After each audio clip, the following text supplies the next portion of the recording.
मुश्किल फैसले ना करते तो मुल्क दिवालिया हो जाता। IMF माहिदे के बायस तेल की कीमतें बढ़ाना पड़ी। हमजा शहबाज के ऐलान के बाद पंजाब में गरीब की बिजली बंद नहीं होगी। हमारी हुकूमत की कोशिश है कि गरीब का चूल्हा चलता रहे। मरियम नवाज का लाहौर के हल्का PP 170 में अवामी इज्तिमा से खिताब।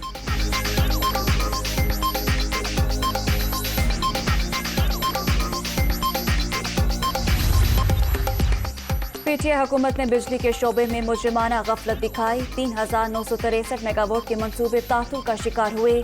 इन मंसूबों की अदम तकमील से आवाम को लोड शेडिंग का अजाब झेलना पड़ा। वज़ीर आज़म शहबाज शरीफ का ट्वीट।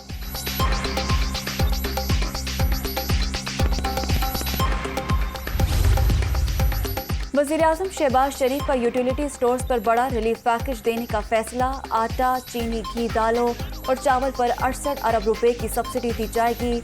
वजारत सनत व पैदावार की समरी तैयार।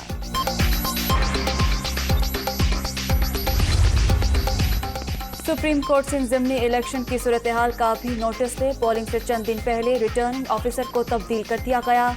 मामले पर अदालत में जाएंगे अली जैदी।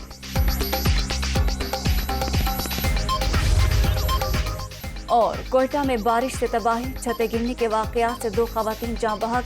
नशेबी इलाकों में पानी जमा, कई फीडर स्ट्रिप कर गए। मुतअद्दिद इलाके बिजली से महरूम।